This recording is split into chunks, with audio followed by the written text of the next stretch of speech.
Welcome to 5 Star Weekly. We examine what's gone wrong in 2020 for Atlanta United and name the top 5 things ailing the club. All that and more coming up.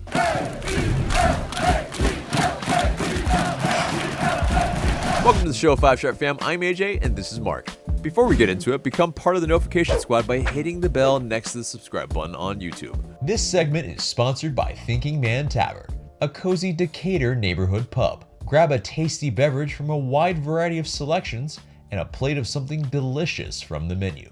To go, check out Thinking Man Tavern. Follow our Twitch for watch-alongs on match days on twitch.tv/ATL UTD FanTV.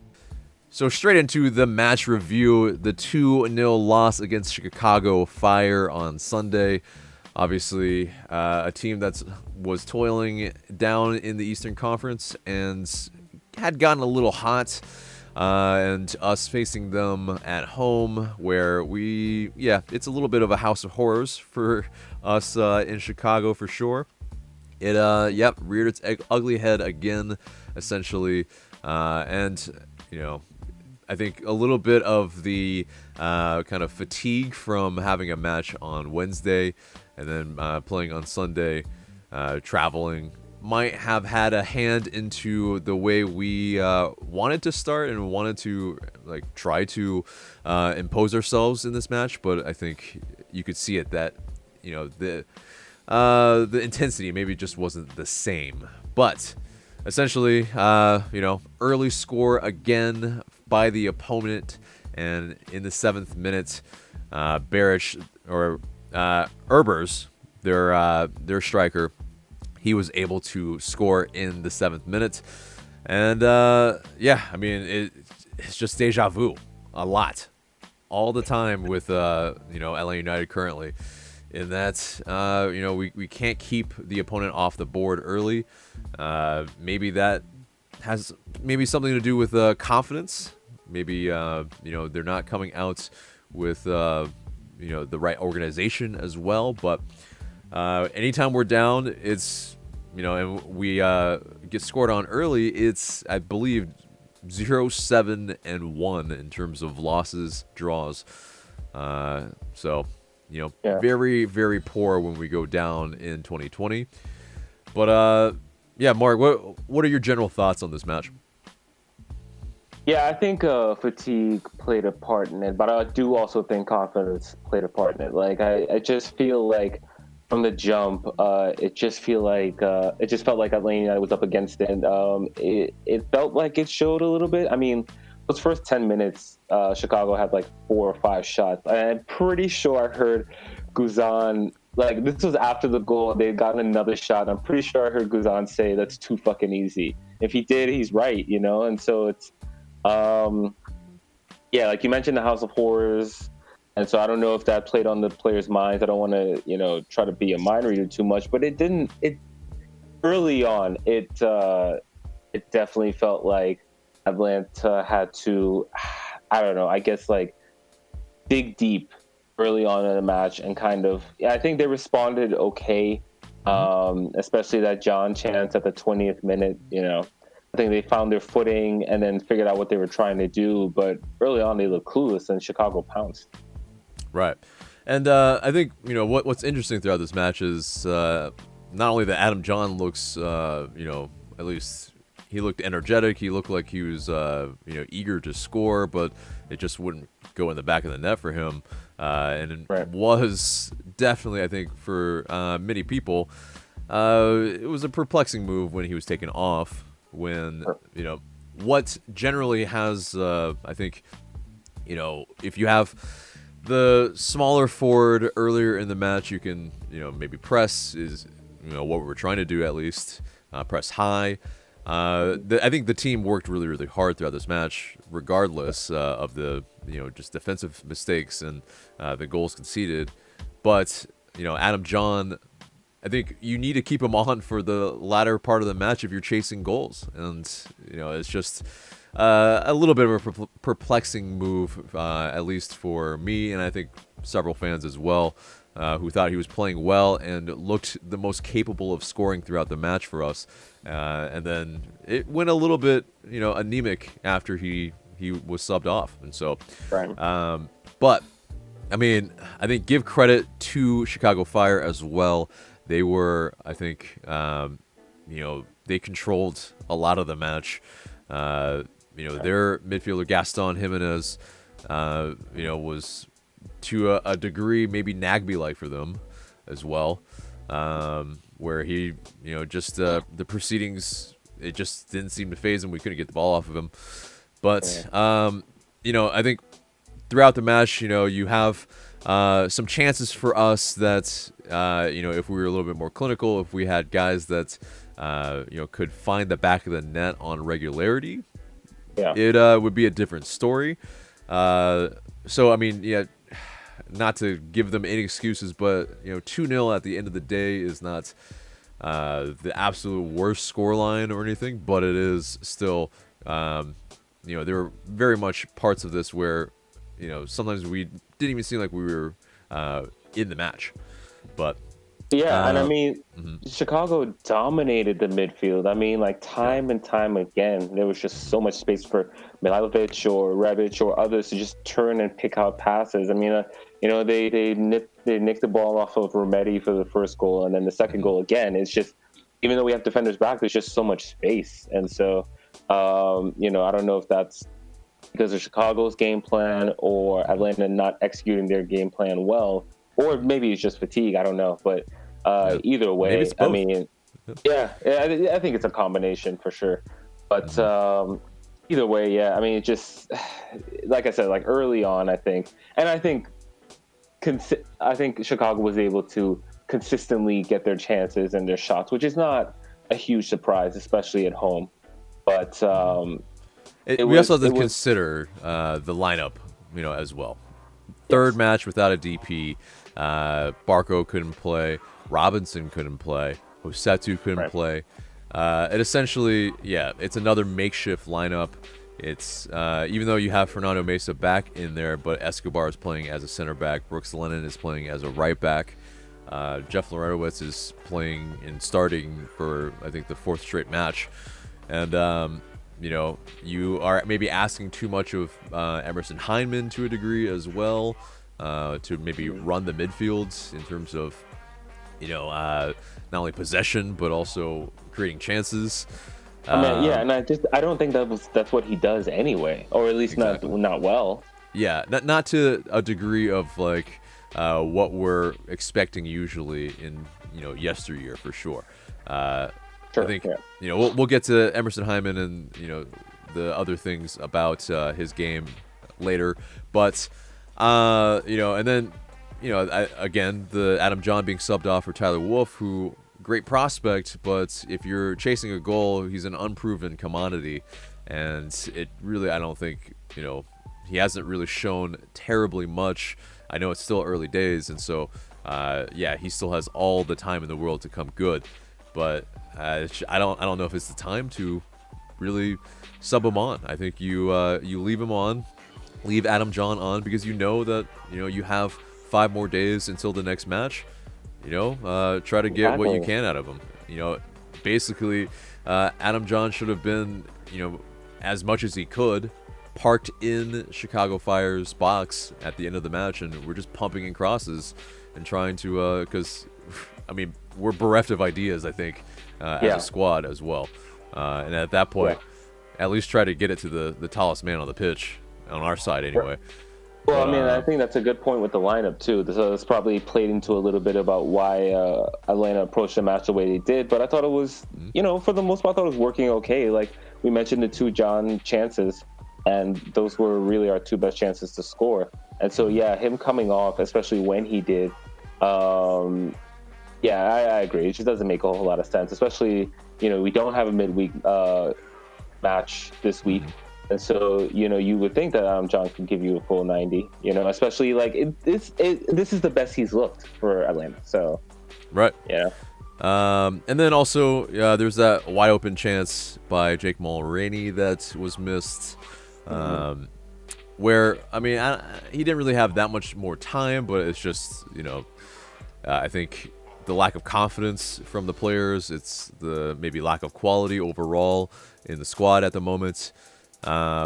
yeah, I mean, I essentially equate it to, this isn't our first choice starting 11 by any means.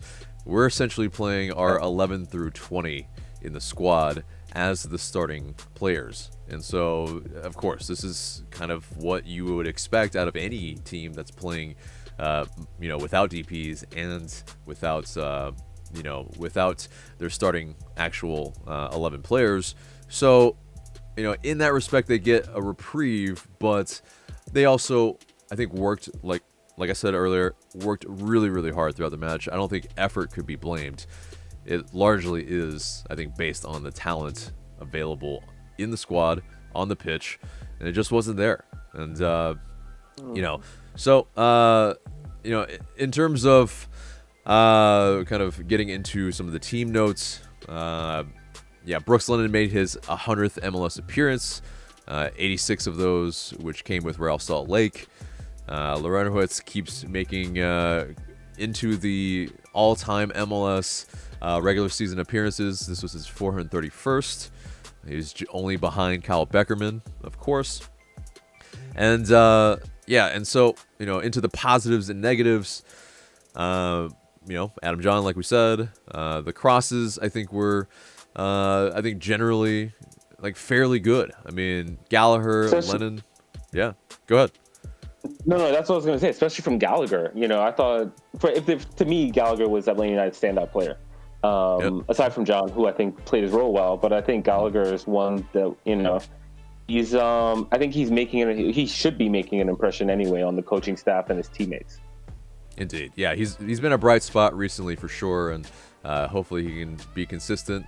I mean, show the promise of, being a 2018 MLS Super Draft pick, and any more players that you can get for essentially free and that are producing, hopefully he can produce, and he would still be on a low wage. This would help the club immensely if he can really come good as well. Like I said, fight in spite of the fatigue, but let's get to the negatives. Of course, we talked about no DPs, lack of talent. But yes, Hyndman in the midfield. That's where it's a little bit, where he's being played out of position, I feel like. Last season, he was, I think, maybe off the bench, maybe spot starter, was really good in the sense where, he plays as that central midfielder that can link up well with other players that want to link up and play 1-2s into the box, where one of the players can either come in late or get into the box to score from a ball in behind. And he's more of that type of player. He's not the type of player that will possess it for you, run your game, and so for me, like, it's asking a lot of him right now, I think. And also, though, I mean, some will say that he's being paid like a high TAM player in some respects, and so he needs to be able to produce, or some would say maybe move him on. But so far it's just one of those things where Hyndman, like, Hosetu is just not the wasn't in the game, and so you have one less person that can really run the game for you. And so it's an issue. It's a big issue, I think, in this match as well, where midfield, there was nothing really. But go ahead. Yeah. No. Sorry, I didn't have anything to add on. It's all good. Yeah. But and so some other negatives. Confidence, I think, is waning. Not having a DP on the pitch, whether it's in their heads or not. We need a talisman. We need a person, at least one, that can you can rely on to make things happen. We used to have many, and right now we don't have any on the pitch, I feel like, and that's really I think weighing on the club and the players that are on the pitch. They don't know who they can rely on game to game to put the ball in the back of the net, or just make plays happen for the club. But I think it kind of also highlights something for me as well. that a selling club mentality is good for the optics for the front office, but I think a lot of casuals that I see their comments not only on our social media but on Atlanta United social media.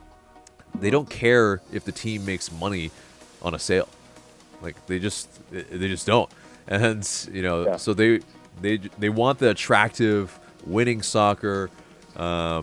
And maybe Moreno is a player that we can keep a while, that can really help us, kind of like all out, like Seattle Sounders, Portland Timbers with Valeri, Seattle Sounders with the Roldans, and Rui Diaz, Morris, like those type of players stay on that team for a while, and they're the top players. Maybe Moreno is that guy for us that can kind of run the seed in this time so we can get right. And then maybe some of these young under 22 DPs are the ones that can get moved on. And then it really, I think, is a great rule to be introduced, because I think it really helps us when we're that type of team that wants to be able to sell but also be competitive and has high ambitions. So it's I think something important for the club to really balance is that selling mentality, but also the ambitions of a big club. So I mean, if you look at the two biggest sales, right? You had the Miggy sale. I think that was at the end of 2 years. They had just won a championship, and so I think the feeling's good and it's understandable, right?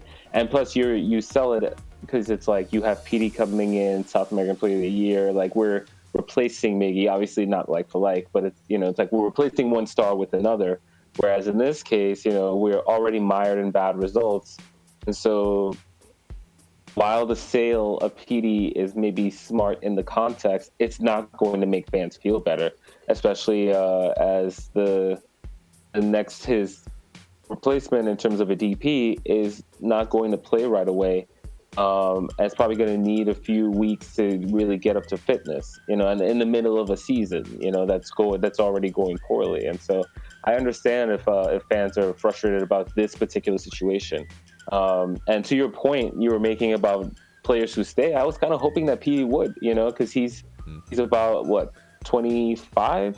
He was 27, 27, even old. Yeah. So he's not young, you know what I mean? Like, to me, Europe was never a realistic option for him anyway, but I was hoping that, he could settle here. He and Joseph could, form a tandem and be good for years. But I definitely agree with you that there needs to be a balance with high-profile players who come in and stay for a number of years. And, and I think we really lucked out with Joseph in that. Yeah. And then also, you do have to keep the pipeline going. That's part of the profile as well, especially for an MLS team. So, good point. Yeah, and so, getting into the post-match quotes. So Stephen Glass, he talked about some of the focus of what they were trying to do on Sunday. He said that we were looking to be aggressive at the start of the game, similar to the game against Dallas, but for whatever reason that didn't happen. I don't particularly think it was Chicago being better than us, but I think we played into their hands and missed opportunities to go forward. That was really that. Obviously, they got the early goal and some confidence and started to flow through us. We didn't do well enough to prevent the things that they were good at and that we've shown the group. As a group, we weren't good enough tonight. So, they went in trying to press the same, but I don't think they were, Chicago was as surprised as Dallas, because, I think they probably scouted that match and saw that, okay, they had some success recently. What are they doing well? How can we negate it? And, they were able to do that. And that's, I think, when you don't have your talent on the pitch to be able to make a difference, then that's kind of what you see. It's the performance on Sunday. But Brad Guzan, is making no excuses. He's saying other teams have to do the traveling and playing a match on the same day. We need to find a solution. It is what it is. It's the way the games are scheduled. It's the way the protocol is going forward. It's not an excuse, plain and simple. We have to find ways to win games when we're on the road. And absolutely, they do. Sure. But they're really up against it. It's the talent on the pitch, I think first and foremost is the biggest culprit here.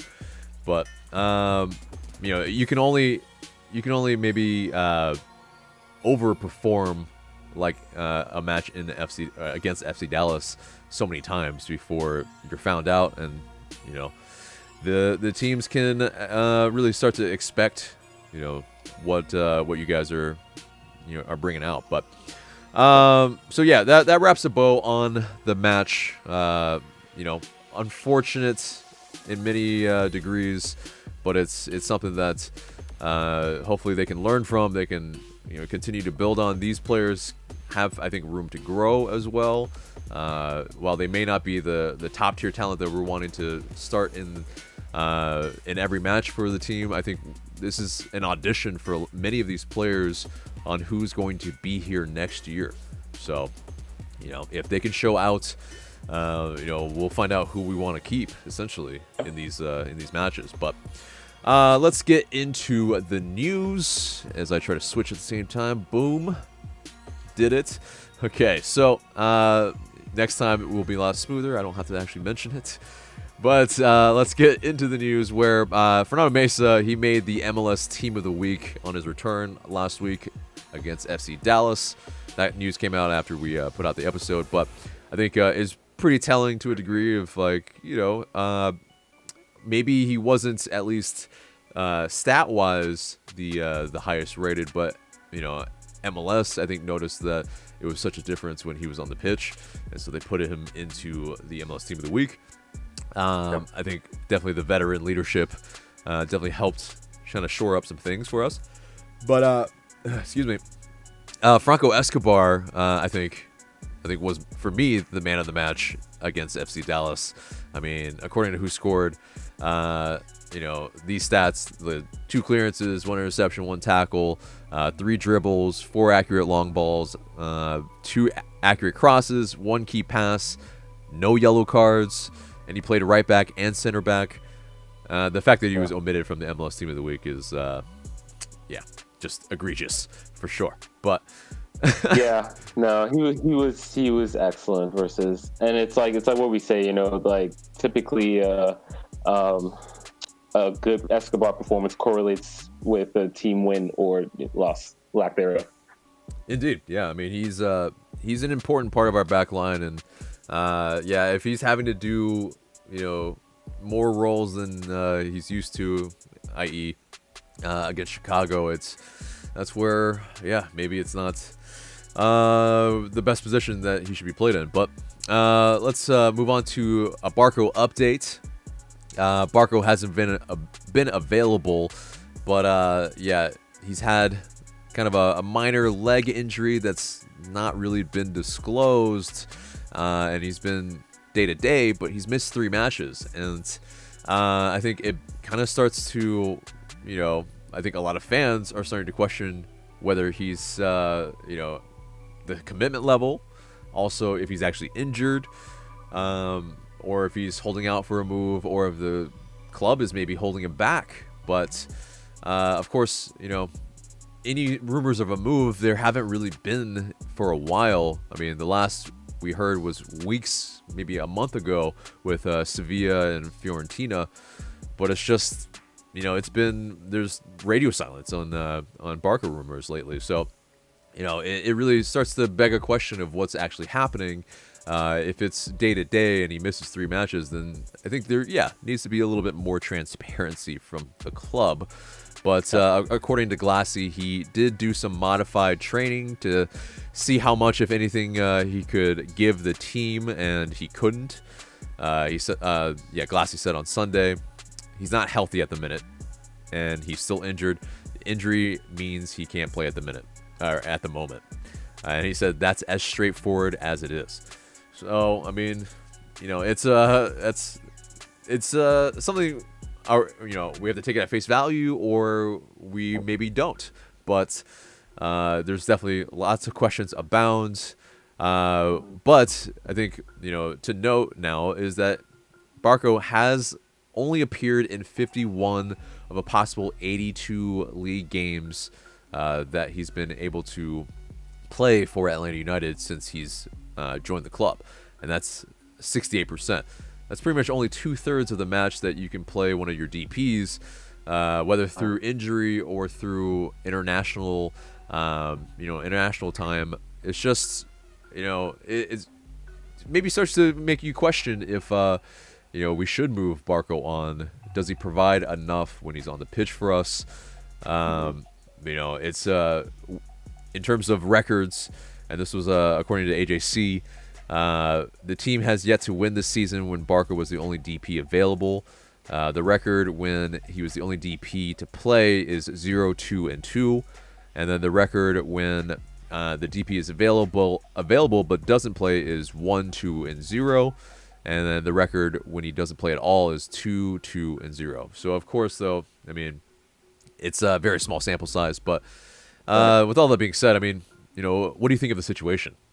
I don't really know what to make of it. I will say I just don't see a move happening before this window shuts. Like, for one, they would have to replace him. If they let Barco go and replace him, it just makes the season that much more difficult.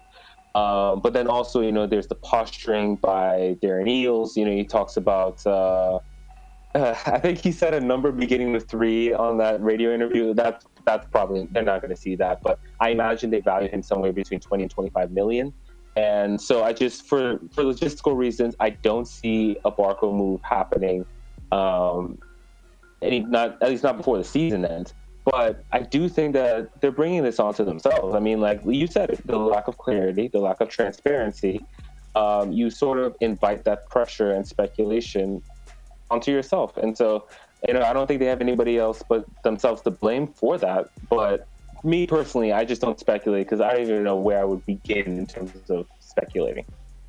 Yeah, no, it's definitely a not only transparency issue, but it's also just it's a very complicated situation. There's a lot to take in about this, and so whether he is moved before or on October 6th when the transfer window ends in Europe, which is likely where he wants to end up, then I mean, we're just have to really wait and see for sure. But speaking also, of, go ahead. Like assuming Barco moves after the season, let's say for example he moves after the season, what do you even make of his tenure at Atlanta? Because it was 2018 where he was okay, and then there's the incident, right? There's 2019 where he had really good highlights, but we didn't get to see much of him because of the injury.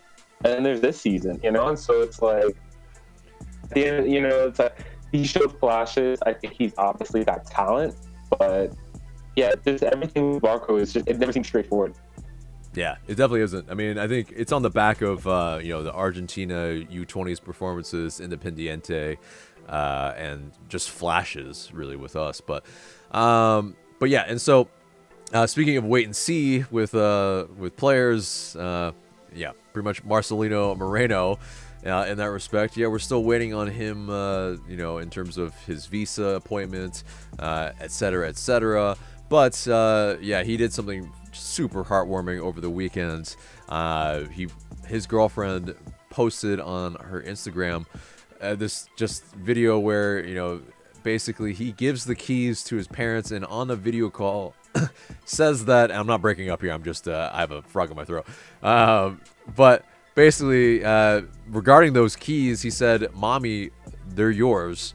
And basically, there are keys to a new house for his parents, whether he's spending new DP money or not, or if it's an old house that he's giving to his parents. Either way, it's a very sweet situation, and I think shows what type of person that Moreno is, and it's boding well in terms of in that regard.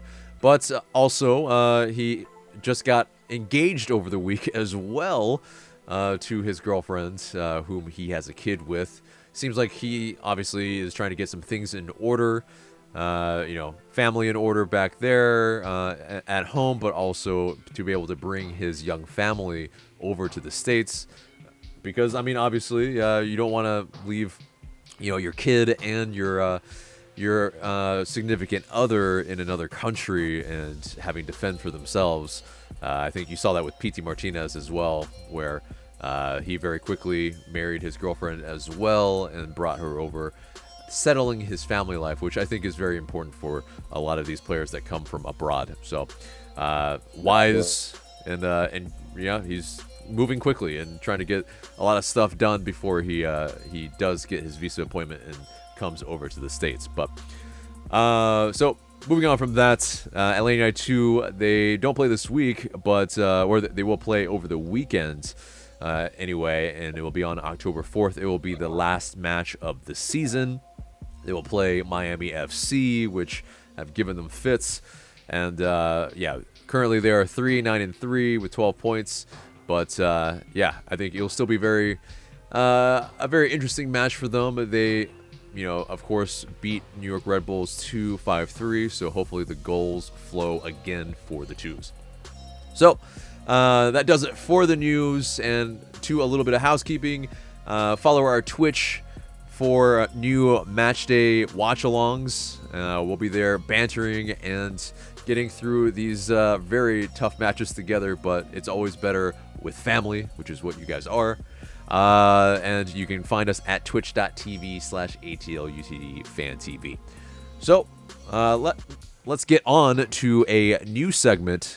Kind of a throwback in a sense. We've done these kind of as individual videos in the past, but we are going to name the top 5 things or reasons that it's gone wrong in Atlanta for 2020 for Atlanta United. I mean, so it's a lot of things. We won't. I'm sure you guys will have your opinions on what you think is going wrong, but these are our lists of things that, reasons why we think. And then if you have some other reasons that you feel like we omitted or missed out on, please let us know in the comments below. So number 5, I think it's a lack of leadership. We definitely, have lost a lot of leaders in the squad. Very notably, and most notably maybe even, is that losing Captain Parkey, Michael Parkhurst, retiring. That definitely, I think, has kind of unsettled our back line a little bit.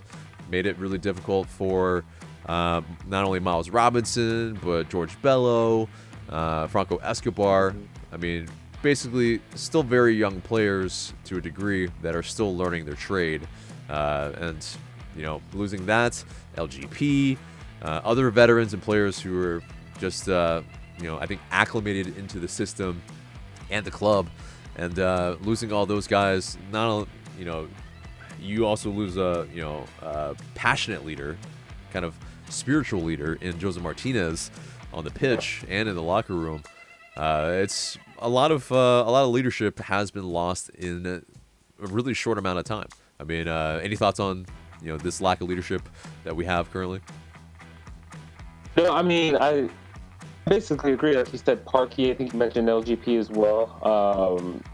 Yeah, to lose both of them in the same offseason is kind of a tough blow. I mean, there was so much upheaval, but in general, but yeah, especially, I don't have too much to add. I mean, I do agree that is an issue, but I feel like now it's mainly Guzan and I guess Loreno to a degree, who are, they're trying, they have their role they're trying to do, but Loreno doesn't play every game, and Guzan can only shout so much from the goalkeeper position, so I think Joseph as well, definitely missing his emotional intensity. I think that could be part of the issue of why we start these matches so poorly. It's missing for sure. Yeah. Take number 4. Yeah, number 4, dynamic midfield play. And so you think about Atlanta 2017 to 19, typically we've had somebody who you can just essentially give the ball to and they start an attack. That was Mickey for 2 years. That was Nagby a little bit in 2018, had the long-term injury. And then for 2019, to me, he was our best or second best player. This season, who is that guy? It hasn't really been Josetu, hasn't really been Hyman. I don't think that's Remedi's role per se, but it hasn't been him. All these players, I guess, they have spurts. They have their skills, but to say We have that sort of bailout in midfield. We just don't have it, and we get dominated in midfield a lot in these matches, and I think that's been making it very difficult to win matches. Right. Yeah, midfield is, I think, one of the, if not the most important part of the pitch that you need to be able to, have the most amount of, to use a lack of a better word, I mean, to have the most dynamic in that sense where you need to have a lot going forward and backwards to be able to run the game for you. And if you don't have it, I mean, you see these type of matches. I mean, you basically have to lump it long sometimes just to be able to get it to our forward players, and that's not exactly the type of beautiful football that we all want to see. Number 3 is identity crisis. I mean, we've talked about this a lot. Tanner has talked about this a lot in previous times as well. I mean, basically, we were possession heavy with Frank de Boer in that sense, but we weren't really incisive most of the times. But right now, currently, we try to play with possession, but there's no penetration really when we do. Are we trying to play with verticality? I mean, Stephen Glass is trying to implement that a little bit more, where we are more aggressive, high press. But are we more of a counterattack team? Are we, trying to sit deep and counter? Obviously, I don't think currently that's been the case, but in the 2018 playoffs, that's kind of what was really, really effective for us. But right now, I mean, we just don't know what type of football we want to play exactly, and so it's really, I think, kind of made it really difficult. But also, there are other aspects of that are kind of intertwined. But take number 2. Number 2, our goal scorers are gone. Joseph is injured, as we know. He was just recently sold. Vasquez, who we made available in the expansion draft. Miron was let go. Tito was sold. I mean, all of these guys would have been, definitely would have contributed. Obviously, we know Joseph is our main guy. We know what PD is capable of. The Vasquez one, it's tough. It's tough, because especially when you lose Joseph, that's a player that you look at and go, he could have helped us. We talked about Tito, And I think the reasoning at the time makes sense. They couldn't guarantee his playing time. He was on TAM salary. But we miss him. Like, plain and simple, we missed him. Even somebody like Miriam, who maybe we didn't expect to have a big impact when we signed him, but would he help us now? I definitely think he would. So it's tough to win games when you're not scoring. Right. When you can't rely on, the goals going into the back of the net, or the balls going to the back of the net. I mean, that's the kind of the biggest part of this game is, the scoreline is, the most important thing there. And, if we can't get goals, it's a huge thing. Miram, showing what he can still do with Real Salt Lake. I think, obviously it was the TAM money, like you were mentioning, also with Tito as well. That is maybe a hindrance, but I think you could see that we could still use their services now. I mean, imagine at least even one of the 3 right now in terms of Vasquez, Miram, or Tito up top for us. I mean, Miram has played striker in the past, and so, it really could be something that it would be a different story, really, for this season completely. But let's get into some honorable mentions. So some of these, I think, are obvious as well with coaching change mid-season. I think definitely makes the I think pressure on the interim head coach Stephen Glass obviously more, but he can only do so much as a pretty much first-time head coach, and inheriting the talent of the roster as it's currently constructed. Some defensive issues for sure, not only starting games but also I think in general it looks like it's a little bit all over the shop when you essentially in terms of replacing players, Parkey was the first man off the bench for us as a defender in terms of, I think at most positions really. He had played some left back, some right wing back. It was definitely, he was kind of a Swiss utility knife type of thing. But yeah, Walks is essentially that first man off of the bench for us, and I think, you know, as solid as Walks is, that's still a downgrade. I mean, Parkey is you know, pretty much one of the historically best MLS center backs of all time. So, you know, it's different when you have to kind of swap those type of people out. But starting games poorly, yeah, definitely has been a thing, and confidence in the project.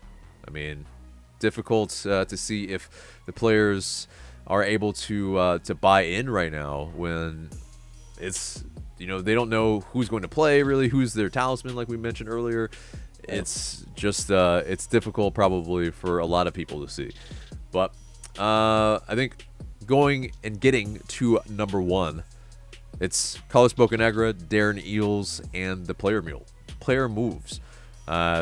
Essentially, you know, the first couple of seasons, first 3 seasons, they got a longer leash because, you know, some unprecedented success that they got by, you know, not only some of the help that they had in maybe you know, McDonough and of course Tata Martino with the players that he was able to convince to buy into the project as well. But now this year, I mean, there was a lot of turnover, and it's really been impacting, I think, the quality of the players on the pitch and the play.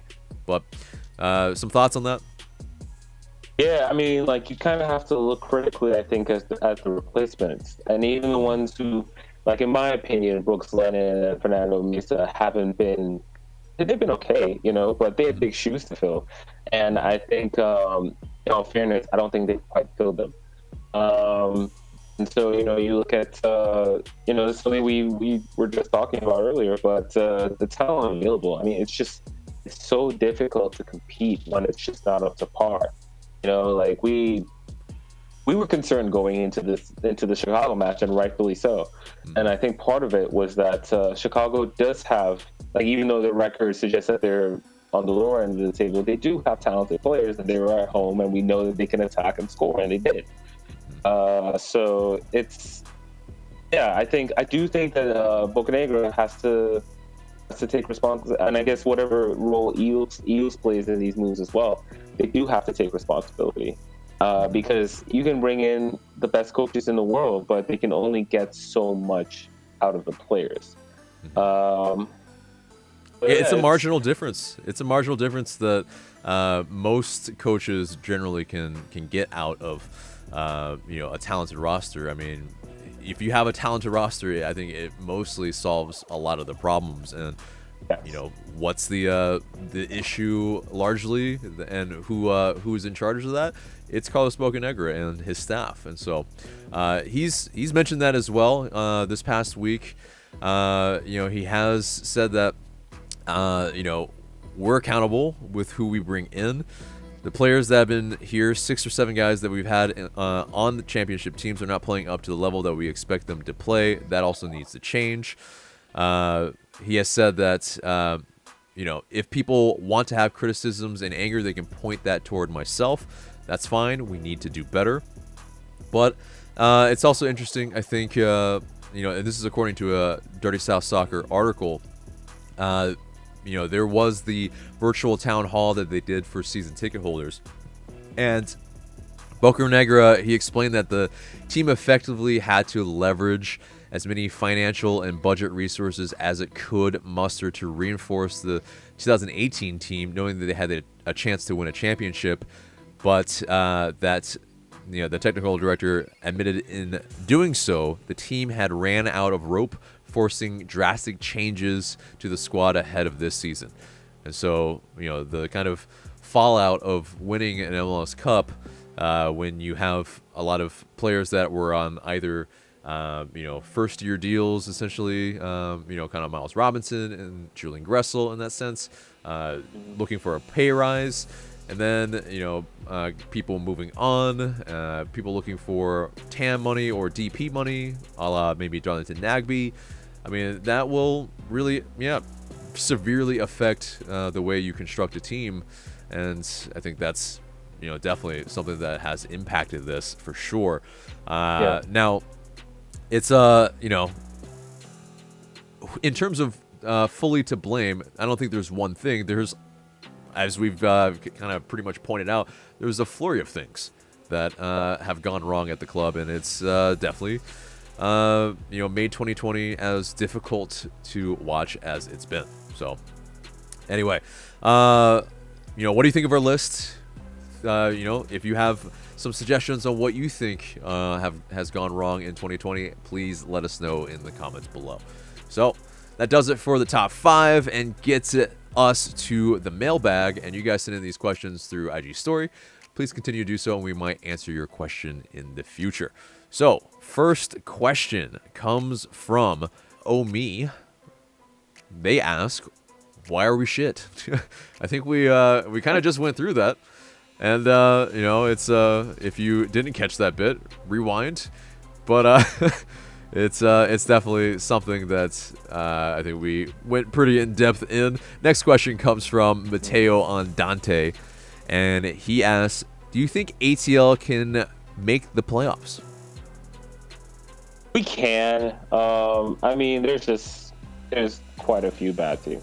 So we can. I'm not going to say to make a prediction, but, they're still in the hunt. And also, we'll see what Marcelino is able to bring when he joins the team and how many games he's able to play and so on. But if he's able to add anything, I think that would be a big boost as well. I think the play of certain individuals is encouraging, like Mesa to a degree, Gallagher certainly. If Adam Johns gets comfortable in that role, possibly him as well. So I think, again, like we would have to finish 10th, or better. So I do think that's within reach of Atlanta. Right. I mean, yeah, currently we're 12th or 11th rather, and so we, have the ability to still make the playoffs. Whether there's some fans that just it doesn't matter if we do or don't. But I think for ambition wise, for optics wise, I think like Seattle Sounders, they've made the playoffs every single year of their existence. I think it's something that the team still wants to be able to hold to the esteem, and so it's important. I think that we still can get it together. There's nothing about tanking in MLS. It doesn't really matter. There's not top tier talent that you can really absolutely get in the super draft that will really change the game for you really anymore. And so I don't think there's any sense in tanking like people are saying that we are. But next question comes from Brendan Barone. Falcons or us worse? Ooh, I gotta say Falcons, man. Come on, because 2019. It was weird under the war, sure, but we still won 2 trophies, and that was a record number of points for a defending champion. I don't know if a lot of people knew that, but so in terms of should DeBoer have been let go before the season, I think that would have been surprising. Whereas the Falcons coaching staff, I don't know how they keep showing up. I don't know how they keep getting paid, man. I would love to have that job right now. Yeah, that's job security. Yeah. Yeah, indeed. I think Falcons 0-3. They haven't won a Super Bowl. I mean, I think they're much, much worse in that position. And they were shit last season. Yeah, exactly. And there's lots of questions in their squad, their team, their season. I mean, us at least. I think this seems like more. I think in terms of ambition, an aberration. And, the club will be looking to rectify the situation as soon as possible. Falcons, they're sticking around with Quinn. All right. Yeah, and Dimitrov, the GM. I mean, that as well. Has he given them a chance to win? I don't think so. Yeah, their player recruitment definitely an issue as well. But this isn't a Falcons podcast, so we don't much care about the Falcons. But yeah. So anyway, next question comes from Joel HP. Joel HP asks, you think FDB is at fault for the team right now? Not right now. No, I mean, like I to say that the blame was always, never completely owned. Was never completely at fault. Sorry, that's what I'm trying to say. Yeah, I mean, like I think that he was part of the problem, and I think that when a manager is not working out, you let them go. Like there's no point in keeping a manager around when you know the tenure does not have a long-term future. So, but he was always part of the problem to me. He was never the problem. So once he's out the door, then and I kind of said at the time, you got to look. You kind of the blame shifts, and in this case, it shifts upwards to the technical director and the president. So, yeah, I think he has a part to play in the way the team is playing in terms of he pretty much in terms of the retaining players from 2019. There is still a little bit of I think remnants of how they're playing. Very kind of listless possession at times, horizontal play versus the more vertical play that we want. And so, in that respect, I think so. And the fact that, I mean, these players haven't really gelled together in any sort of semblance of a system, possibly comes into play as well. But I think largely it's still, I mean, it's the talent. It's, whether they're injured or not able to play or, not playing, it's, or just the talent on the pitch currently, it's just not good enough. Last question comes from Josh Hertz 20. Josh Hertz 20 asks, do you see any Atlanta United players being called up to the U.S. men's national team soon? If so, then who? I mean, with the form, it's going to be probably pretty difficult to, guess who it would be. For me, Miles Robinson is probably still, I think, highly looked upon, but I think he's still, I think, not maybe a starter with the U.S. men's national team, so I could see him missing out. Who do you think? So yeah, I think the key word there is soon, because I don't know about soon. I mean, I can see Miles Robinson being called up to the squad, I guess, because they kind of need to figure out who their center back is going to be next to Brooks. And so it does look like there's a couple MLS players in play for that position. And so I wouldn't be surprised if Robinson is called up. I think if people realize that he's good, even though we're in a kind of a bit of rough form right now. His health is another concern, and so maybe that's why he won't get called up this time around. I think if Bello, this doesn't really answer the soon part of this, but I think if Bello had a good 2021 season, he should be in contention for the national team as well. Right. So I agree. But, I think those two players. I guess Guzan still gets called up, but other than that, I don't really. Aside from the players we already know about, I don't see anybody else breaking through anytime soon.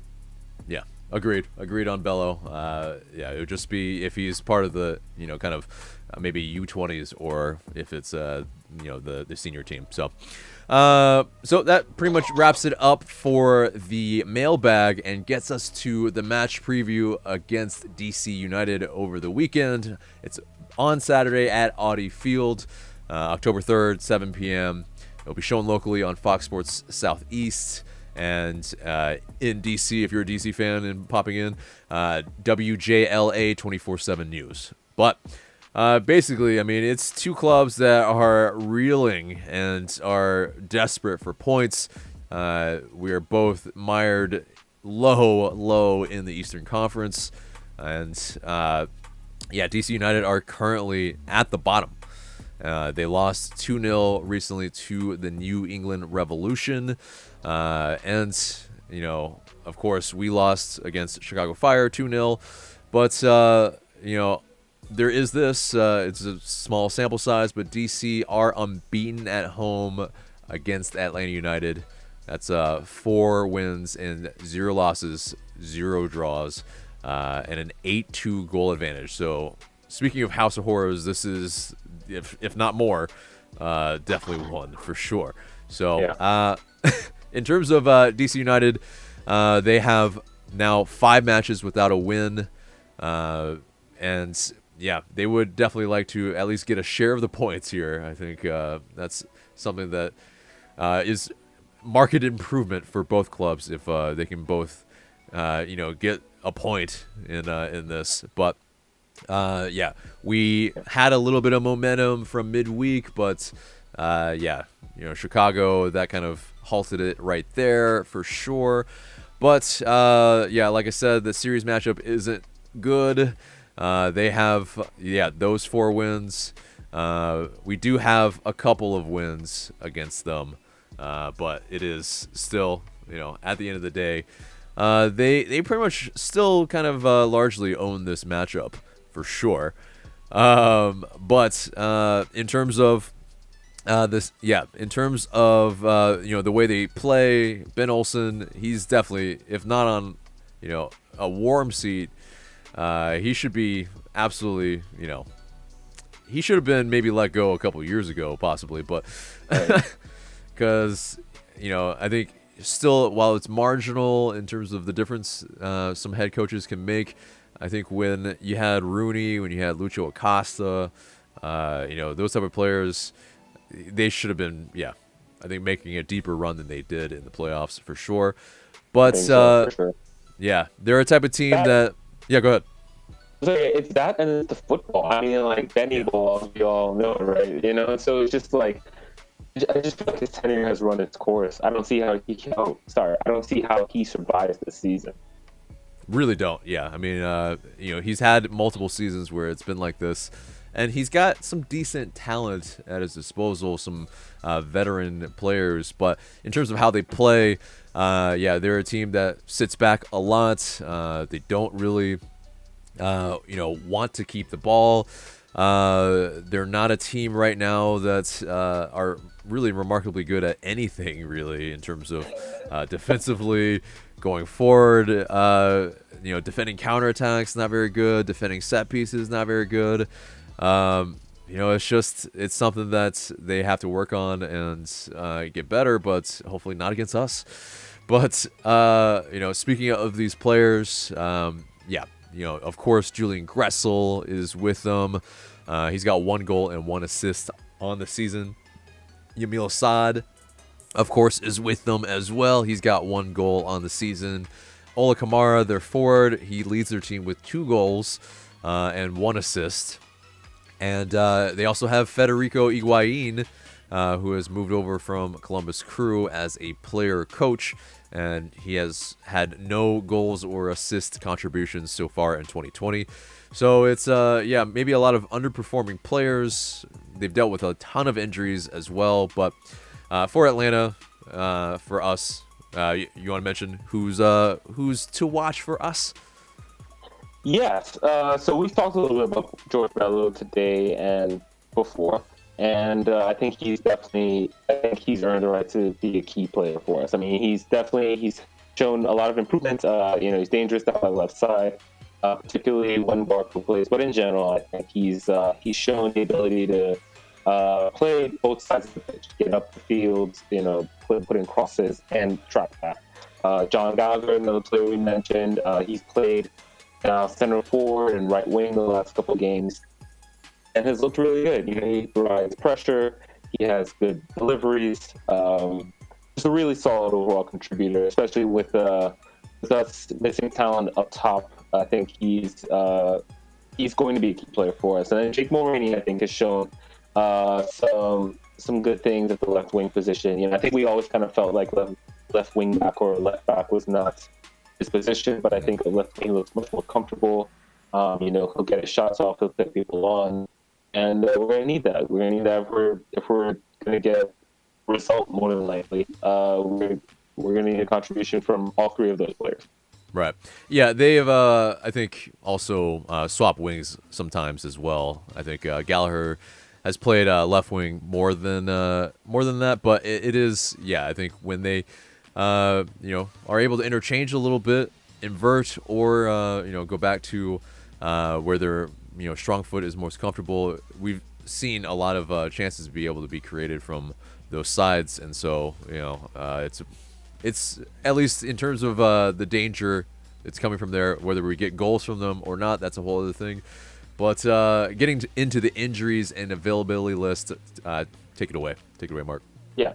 So the big loss was Paul Arioli tore his ACL early in the season. They're also missing midfielder Edison Flores, something to do with his eye. Midfielder Felipe also had an ACL injury. Midfielder Mohamed Abu with a knee injury. Midfielder Ulysses Segura still recovering, and Kevin Paredes also still recovering.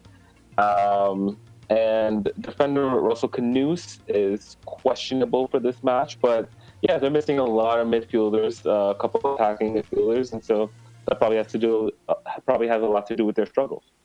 For sure. And for Atlanta, yeah, Ezekiel Barco, like we mentioned earlier, he remains day to day. Whether he can play this match or not, we shall see. It's definitely one of the biggest questions around the club at the moment.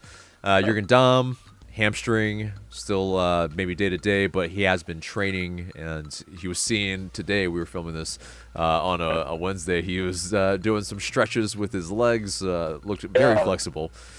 Looking more like stretch. Indeed. Looking more like Jean-Claude Van Damme than Jurgen Damm. But indeed. I went there. But yeah, so of course Jose Martinez is out, and Kubo Torres is out with a knee sprain, and of course also Eric Lopez is in limbo. So let's get into the opponent's previous 11. It looked like Hamid, Adoy, Atsum, Brilliant, Birnbaum, and Mora in the back line. Nyman, Moreno in midfield. Yao, Reyna, Assad in attacking midfield, and Kamara up top. Now, the match before that, because you're probably wondering, where was Gressel? Gressel was playing right midfield, and yeah, mostly the squad looked very similar to a degree, except for they played a 4-4-2 with Rivas and Kamara up top, and Fisher was in at right back. But yeah, with that being said, let's get into our predicted starting 11, and let's get through the lines together. Goose persists. Now the back line. Let's see what you have. Yeah, so I got a 4-man back line, and I think that it's going to be Escobar, Mesa, Walks, and Fellow. Miles, of course, we're not sure if he'll be ready. So I think Walks comes in. And yeah, I think Mesa, like I said before, has been solid, and I think he continues. Yeah. I'm hoping that Robinson can come in. If not, I'm not sure that Brooks Lennon persists at right back here. I think, yeah, Walks, I think, got the rest that maybe he needed, and, yeah, will maybe start in place if it's not. But I'm hoping Robinson can play because, yeah, we need our first choice back line, yeah, right now. But let's get into the midfield. Who do you got? Yeah, so keep in mind that this is the first match of 3 in 7 days. So for the midfield, I have Hasetu, Remedi, and Hyman. I thought about putting Lorenowitz in there, but I think with Orlando and Red Bulls coming up after that, I think they'll want to save his legs for those matches. So I think we'll start off with Remedi, Hasetu, and Hyman, which, they've been okay together. I think you get a little bit of dynamism. But they're going to have to, we've just been too passive and too open in midfield, and they're going to have to take control of this match if Atlanta United are going to get anything out of it. Right. I think, for me, it's the same. Larry, for the same reason, does not start for me. But it definitely, for us, it's our most attacking midfield in that sense, in terms of a 3. So I think it has to be those guys if they're healthy. If Hasetu can come in, that's an if as well, because he did miss last match, but there hasn't really been, I think, a huge deal made about his injury, so it seems like he possibly can play. Let's get to the forward line. Yeah, I thought about this a bit, but I'm going to roll with Lennon, Gallagher, and Mulvaney. What they did versus Dallas. I think that, and we'll see. I think we'll see a similar dynamic. They're going to press. They're going to interchange a bit, and this is a pretty core DC United team, and so I think this is an opportunity to certainly get 3 points, but at least 1. And so I think I think this is an aggressive forward line in that regard. You try to win some balls high up the pitch, try to, get directly in on goal, try to get goals. And so I think this is the best forward line to do that. Right. Now, I agree with you. That's my same forward line. Maybe Adam John could get a start in terms of maybe holding it up for us and letting some of the players run in behind. But I think, maybe that's more of a, option B, option C later on in the match. I think we want to see, what these guys can do in terms of, how quick they are. If they can, like you were saying, press high, make some mistakes happen. Maybe that's the way we can really get at them and see if that game plan can work.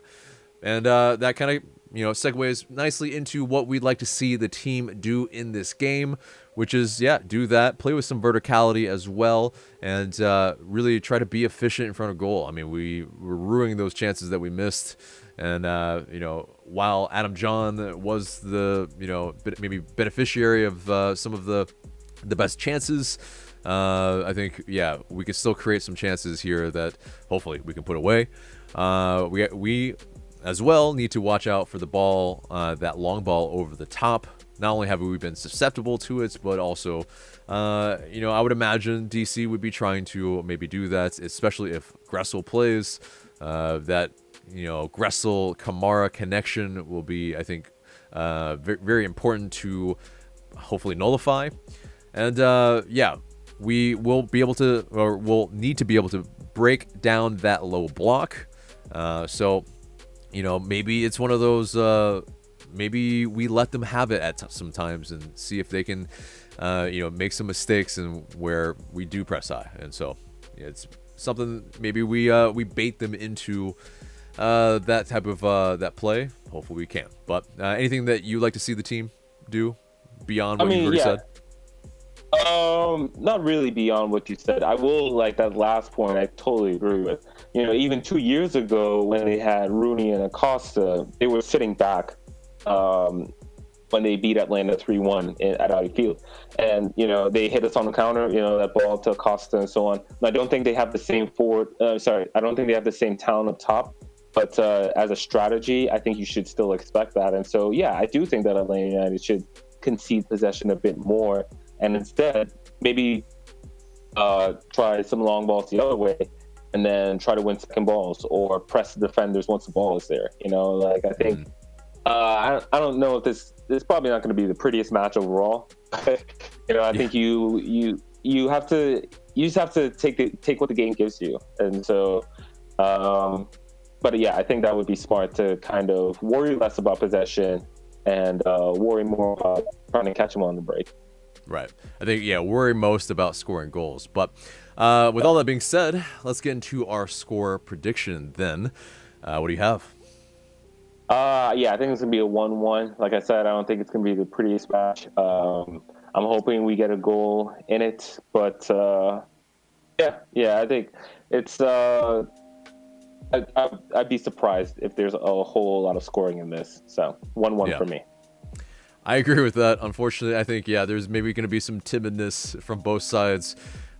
Basically, both playing for maybe a draw, and a draw is what I have, and it's a 0-0. Unfortunately, it's going to be that.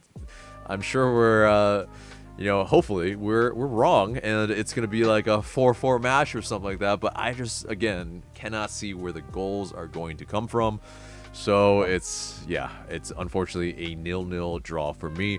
Let us know in the comments below what you think's gonna be the scoreline and what's gonna happen, because hopefully it's more goals than what I've said, and more goals than what Marc said too. I mean, right. But anyway, that gets us to the question of the day. And the question of the day is, what's Atlanta United's single biggest issue right now? Let us know in the comments below what you have to say. So that's it for the show. Thank you everyone so much for watching. Remember to like, share, comment, subscribe. And for Marc, I'm AJ. We appreciate you. Thank you so much for watching. We'll see you in the next video.